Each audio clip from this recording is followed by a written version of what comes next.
Bukan surat Al-Ahzab. Al-Ahzab 2 ayat terakhir.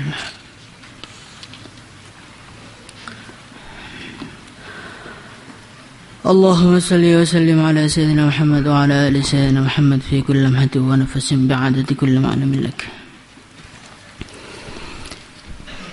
Bismillahirrahmanirrahim.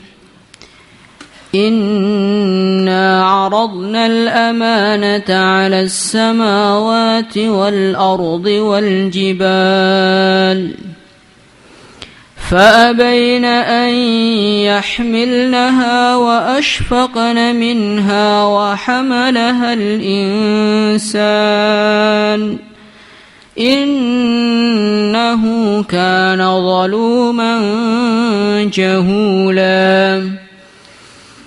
ليعذب الله المنافقين والمنافقات والمشركين والمشركات ويتوب الله على المؤمنين والمؤمنات وكان الله غفورا رحيما. Inna sesungguhnya aku aku telah menawarkan al-amanata amanah ini, menawarkan ala samawati kepada langit, wal ardi lan bumi, wal jibali dan gunung-gunung. Fa'abaina tetapi mereka semua enggan ayahmilnaha untuk memikul amanat tersebut.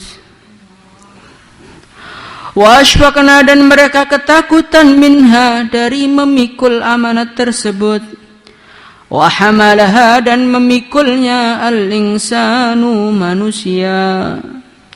Innahu sesungguhnya manusia itu, karena adanya manusia itu, zaluman adalah makhluk yang banyak zalimnya atau sangat zalim, jahula dan sangat bodoh. Kalau jahilun itu bodoh, kalau jahul bodoh nih gak karu-karuan. Maka manusia kok ngaku pinter ya, ini bertentangan dengan ayat ini ya, Masya Allah. Liyu'adziba sehingga Allah subhanahu wa ta'ala liyu'adziballah sehingga Allah subhanahu wa ta'ala mengazab al-munafiqina orang-orang munafik yang laki-laki, wal munafiqati dan orang-orang munafik yang perempuan, wal musyrikina dan orang-orang musyrik yang laki-laki, wal musyrikati dan orang-orang musyrik yang perempuan. Wa yatuba Allah dan Allah menerima taubat alal mu'minina kepada orang-orang yang beriman laki-laki, wal mu'minati dan orang-orang yang mukmin yang perempuan. Wa kana Allah dan adalah Allah ghafuran, zat yang maha pengampun, rahiman dan maha penyayang. Ini ayat ini adalah suatu ayat yang perlu kita renungi. Allah subhanahu wa ta'ala berfirman, sesungguhnya aku telah menawarkan amanat ini. Apa yang dimaksud dari amanah di dalam ayat ini? Yang dimaksud, kata para ulama, adalah syariat-syariat Allah subhanahu wa ta'ala. Baik aturan-aturan Allah subhanahu wa ta'ala yang berkaitan dengan ubudiyah, berkaitan dengan ibadah, kaitan dengan sholat tepat waktu, kaitan dengan puasa, kaitan dengan zikir, kaitan dengan haji, pokoknya segala macam ibadah kepada Allah masuk di dalam amanah ini. Dan juga amanah ini maksudnya adalah syariat-syariat Allah yang berkaitan dengan muamalat. Bagaimana kita berdagang yang benar, jual beli yang benar, memakai syariat agama, yang halal mana, yang haram mana, utang yang benar bagaimana, sewa yang benar bagaimana. Ini termasuk masuk di dalam amanah ini. Utang yang halal bagaimana, utang yang haram bagaimana, jual beli yang halal bagaimana, jual beli yang haram bagaimana. Ini semua masuk dalam muamalah. Kemudian juga kaitan syariat Allah Subhanahu wa taala kaitan dengan muasyarah. Bagaimana tertibnya orang itu bergaul dengan manusia. Tata tertib bergaul antara seorang anak dengan orang tuanya, bagaimana adab kepada ayahnya, bagaimana adab kepada ibunya, masuk dalam amanah ini. Adab manusia bergaul dengan saudaranya, bagaimana memperlakukan saudaranya. Saudaranya itu bagusnya dibaikin apa dijahatin, jahatnya diikram apa dihina, ditutupi keburukannya apa diungkap keburukannya. Itu semua masuk di dalam amanah. Kaitan dengan kumpul manusia dengan istrinya, laki-laki dengan istrinya, sikapnya bagaimana? Ketika wanita mengkufuri nikmat, sikapnya seorang suami bagaimana? Itu semua ada di dalam amanat ini. Begitu juga bagaimana adabnya seorang istri ketemu dengan suaminya. Semua masuk dalam amanah. Jadi semua syariat, semua aturan Allah, semuanya masuk di dalam amanah ini. Inna aradna al-amanah. Amanah ini pernah Allah Subhanahu wa ta'ala tawarkan alas samawat, kepada langit-langit. Makhluk yang begitu besar, makhluk yang begitu kokoh, makhluk yang begitu luas tempatnya. 27 langit. Juga pernah ditawarkan kepada bumi. Bumi alam takun ardullahi wasi'ah. Bumi itu juga luas. Di dalamnya ada besinya, ada emasnya, ada airnya, ada pohonnya. Wes segalanya lengkap di bumi. Bumi juga nggak siap. Wal jibal, dan tanggung jawab ini juga pernah Allah Subhanahu wa ta'ala timpakan kepada gunung yang begitu kokoh menjulang, yang ditabrak angin juga nggak goyang, yang mana Allah katakan bumi ini sebagai pasak-pasak, gunung ini sebagai pasak-pasaknya bumi. Makhluk yang begitu kokoh dulu pernah ditawari Allah untuk mengamalkan agama. Loh, langit kok ditawari? Langit itu kan benda mati, Pak. Bumi kok ditawari? Bumi kan benda mati. Gunung kok ditawari? Gunung kan benda mati. Maka ketahuilah sesungguhnya samawati wal ardi wal jibal ruhun haqqaniyah. Sebetulnya bumi, langit, tanah, gunung ini ada kehidupannya mereka ini. Dan ini didukung oleh firman-firman Allah Subhanahu wa ta'ala, wa in min syai'in illa yusabbihu bihamdihi walakin la tafqahuna tasbihahum. Segala sesuatu itu, mau batu, mau lampu, mau kipas angin, mau kayu, mau genteng, mau batu bata, mau mobil, kertas, peci, segala sesuatu yusabbihu bihamdih, mereka ini menyucikan Allah Subhanahu wa ta'ala semuanya. Maka kadang-kadang kita ini perlu hati-hati, Kang. Kita ini bermaksiat, ya kan? Kalau nggak ada orang di kamar sendiri berani. Kita kira tembok-tembok itu nggak tahu kalau kita maksiat. Kita kira tembok-tembok itu nggak dengar kalau kita gunjing orang. Semua makhluk-makhluk ini mereka juga dengar. Mereka juga bisa ngomong, mereka juga bertasbih kepada Allah. Walakin la tafqahuna tasbihahum, tetapi kitalah yang tidak faham bagaimanakah tasbih mereka. Maka ada seorang Asy-Syaikh Al-Akbar qaddasallahu sirrah, beliau mengatakan, orang-orang mengatakan bahwasannya Allah menawarkan kepada langit, kepada bumi. Itu hanyalah perumpamaan saja, karena langit, bumi itu benda padat. Nah, beliau mengatakan itu saking enggak fahamnya. Saya membaca ayat itu tanpa tafsir-tafsir langsung paham, kata beliau. Loh kenapa? Lah saya mendengar loh. Tasbihnya tembok, tasbihnya batu, itu saya mendengar kok. Maka beliau itu di akhir hidupnya, beliau ini cuma makan satu jenis roti yang dikasih gula gitu. Beliau mengatakan, ini roti ini saya pengen makan ini tok, yang lain-lainnya saya nggak mau. Mau semangka, sate, gulai, kambing nggak mau saya. Kenapa? Karena roti yang jenis ini, dia ini mempunyai zikir khusus, mempunyai tasbih khusus yang menjadikan saya kalau makan tuh jadi semangat beribadah kepada Allah SWT. Wah, ini nggak nyampe otak-otak yang penuh dengan kemaksiatan dan kezaliman kayak kita ini nggak nyampe. Jadi apa-apa yang ada di sekitar kita, baju kita, buku kita, ini semua bertasbih. Bahkan sampai HP itu Kang, itu bertasbih kepada Allah. Terus HP yang tengah-tengah bertasbih kita gunakan untuk melihat sesuatu yang memaksiat. Bagaimana coba? Untuk chattingan sama orang yang bukan mahramnya dan bukan istrinya. Masya Allah. Bagaimana marahnya HP kepada kita nanti di akhirat. Nanti semua itu akan jadi saksi bagi kita. Tanah-tanah yang kita jadikan untuk tempat bangkong, ya. WC-WC yang jadikan kita tempat nongkrong, meja-meja rehal yang jadikan kita tempat tidur ketika ngaji. Itu nanti itu akan lapor semua kepada Allah.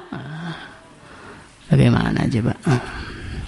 Inna aradna al-amanata 'ala as-samawati wal-ardi wal-jibal فَأَبَيْنَ أَنْ يَحْمِلْنَهَا وَأَشْفَقْنَ مِنْهَا.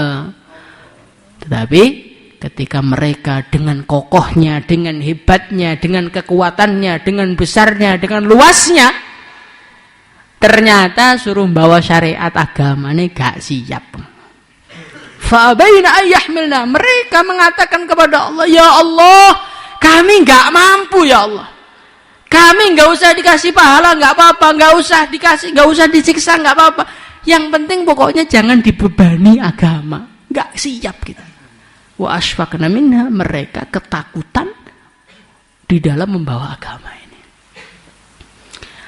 Wa hamalahal insan, tetapi ada sesosok makhluk yang dikatakan oleh Allah lemah, yang dikatakan oleh Allah innal insana khuliqa halu'a idza massahu syarru jazu'a wa idza massahu khairu manu'a. Manusia ini diciptakan oleh Allah Subhanahu wa taala sebagai makhluk yang halu'a, makhluk yang sukanya ngeluh terus. Kepanasan ngeluh, saya pengen AC, musim panas gak kuat, belikan AC, kedinginan. Lapar, ngeluh, pengen makan. Makan kebanyakan, ngeluh lagi. Itulah manusia.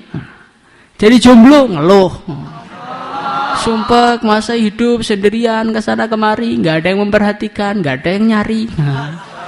Nanti sudah punya istri, ngeluh lagi juga. Hidup kok dicari terus kayak di kantor, kayak di penjara aja. Pokoknya manusia itu halu'a, sambat terus.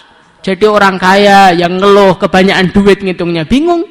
Jadi orang miskin juga ngeluh. Kenapa saya nggak ada yang dihitung? Kan malah semua. Itulah manusia. Jadi orang jelek ngeluh, kenapa saya ini nggak laku-laku, nggak ada orang melihat. Nanti jadi orang ganteng juga ngeluh. Kenapa semua orang ngajak foto saya? Di mana-mana kok kenal saya. Privasi saya terganggu gara-gara kegantengan saya. Pokoknya yang dunia ini semua manusia begitu. Makhluk yang ngeluh, makhluk yang khuliqal insanu dha'ifa, lemah, ngeluh, la ta'lamuna syai'an, enggak tahu apa-apa. Justru makhluk yang seperti ini malah mempunyai tanggung jawab yang mana tanggung jawab itu nggak siap dibawa oleh langit dan bumi. Artinya apa? Artinya manusia ini mempunyai satu keistimewaan yang khusus. Satu keistimewaan yang tidak dimiliki oleh langit, tidak dimiliki oleh bumi. Walaupun tampaknya lemah, walaupun tampaknya ngantuan, walaupun tampaknya ini gampang susah, gampang sakit hati, gampang hancur hatinya. Nah, ternyata di balik itu semua ada keistimewaan yang mana ternyata dia itu mampu membawa syariat Allah SWT. Karena seorang makhluk yang bisa merasakan kenal dengan Allah dengan sebenar-benarnya, bisa merasakan fana, bisa merasakan baqa, bisa merasakan nikmatnya zikir dengan sebenar-benarnya, ya manusia ini aja. Maka tanggung jawab agama ini, amanah ini hanya dan hanya Allah berikan kepada manusia. Wa hamalahal insan. Tetapi innahu kana zaluman jahula. Walaupun dengan segala keistimewaannya dia siap membawa agama karena memang di dalam dirinya ada kekuatan, kemampuan untuk itu. Jadi manusia ini bisa membawa agama itu bukan karena kekuatannya. Karena kalau manusia ini bisa membawa agama karena kekuatannya, tentu langit lebih kuat. Dan manusia ini membawa agama karena besarnya, tentu langit siap. Karena langit lebih besar. Ternyata manusia ini ya karena sebagai manusianya itu. Maka kita ini dalam mengamalkan agama itu jangan mikir saya ini lemah Pak, saya ini nggak bisa apa-apa, saya ini nggak ada pendukungnya, saya ini kecil. Kalau saya itu gagah itu ya siap mengamalkan agama. Jangan seperti itu. Karena kita dapat tugas mengamalkan agama bukan karena kekuatan kita, bukan karena besarnya kita, bukan karena kokohnya kita, ya karena di dalam hati kita ada sesuatu yang menjadikan kita layak membawa agama. Maka jangan pernah kita ini merasa putus asa dan merasa lemah di dalam mengamalkan agama. Insyaallah ya.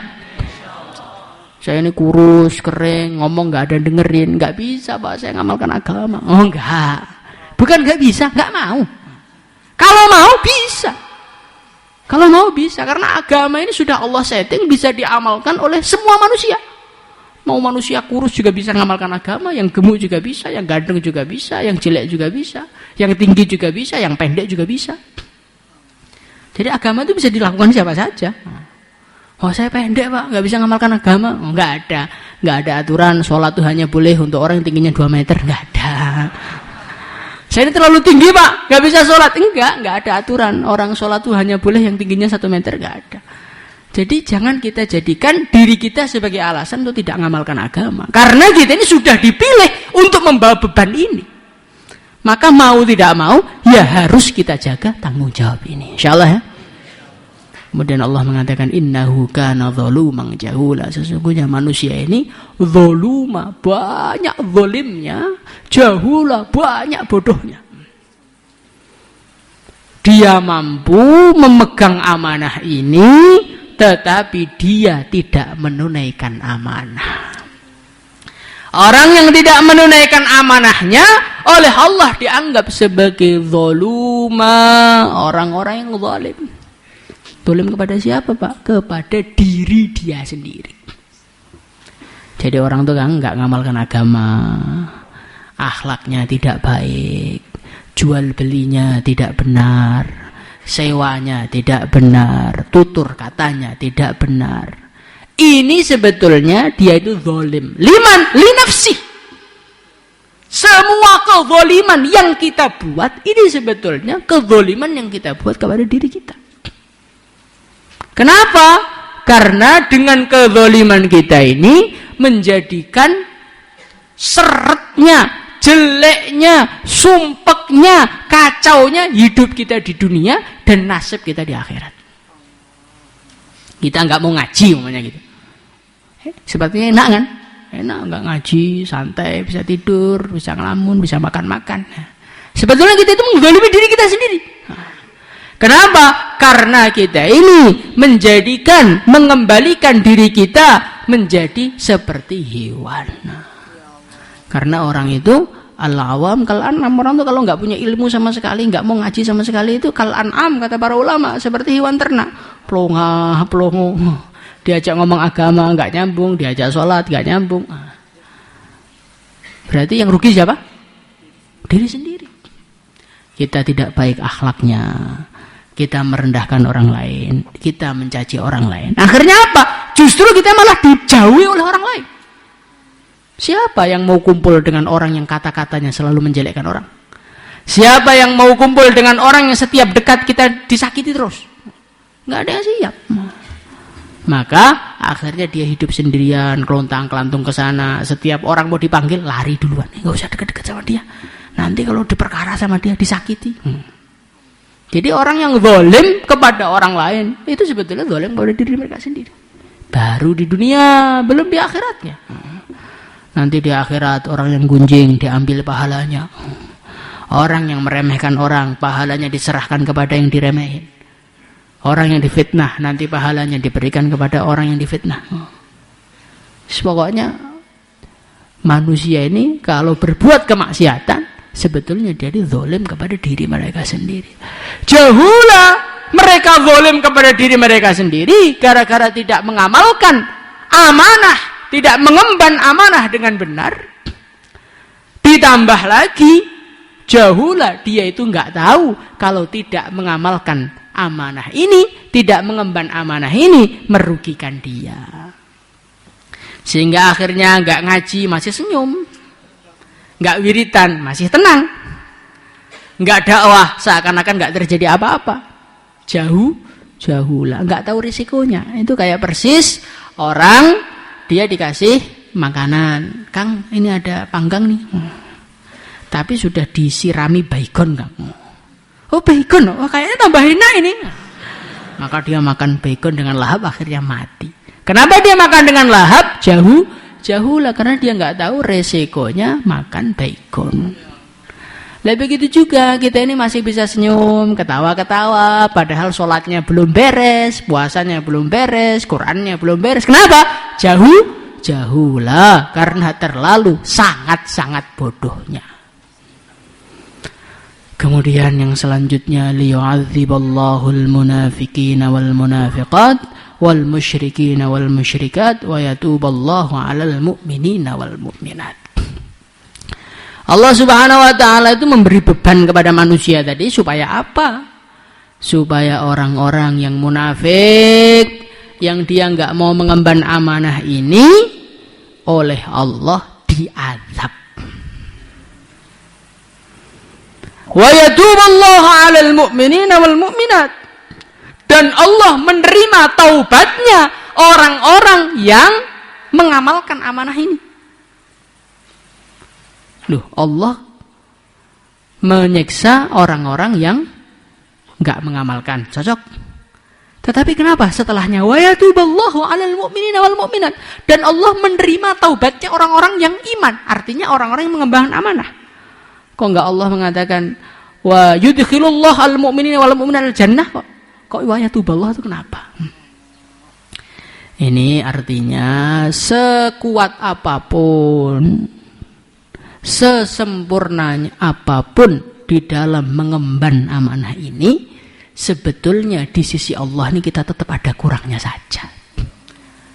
Wis toh, kita ini harus jadi wali paling top, wis sangat dekat kepada Allah. Ibadahnya paling top, dakwahnya paling top, wiritannya paling top, ngajinya paling top, tetap saja indallah kita ini masih ada kurangnya. Kita nggak akan bisa menunaikan haknya Allah dengan sebenar-benar, itu nggak bisa. Karena apa? Karena Allah itu zat yang maha tinggi, sedangkan kita ini adalah zat yang maha rendah. Makhluk yang super terbatas, ingin mengagungkan, memuliakan, menghamba kepada zat yang tidak ada batasnya. Istilahnya, gampangannya ngomong, kita ini disuruh ngisi gelas. Air kita disuruh ngisi tong umpamanya. Nah, air kita cuma 1 gelas. Walaupun seluruh gelas air yang kita miliki sudah kita tuangkan, ya tidak akan pernah memenuhi tong. Karena besarnya tong. Nah, padahal tong itu terbatas. Nah, Allah itu nggak terbatas loh. Kita mau menghamba kepada Allah dengan serendah-rendahnya. Wis pokoknya segala jenis penghambaan kepada Allah sudah kita amalkan, tetap saja masih kurang. Maka dari itu orang iman itu dianjurkan istighfar, bukan ketika melakukan kemaksiatan saja, habis beribadah diperintahkan untuk istighfar. Nah, kita ini habis sholat dianjurkan untuk apa? Apakah sholat itu kemaksiatan? Tidak, sholat itu menghamba kepada Allah. Walaupun sholat itu menghamba kepada Allah, walaupun sholat kita ini sudah khusyuknya seperti apa, ya tetap disunahkan istighfar. Kenapa? Karena sesempurnanya kita, tetaplah kita ini kurang di sisi Allah. Tetapi karena Allah itu Maha Pengampun, kekurangan-kekurangan kita ini semuanya insyaallah wa yatuballahu 'alal mu'minina wal mu'minat, Allah akan menerimanya, Allah akan kembali dan Allah akan mengampuninya. Semoga kita ini termasuk orang-orang diampuni oleh Allah gara-gara kekurangan-kekurangan kita, kesalahan-kesalahan kita dalam menghamba kepada Allah. Salatullah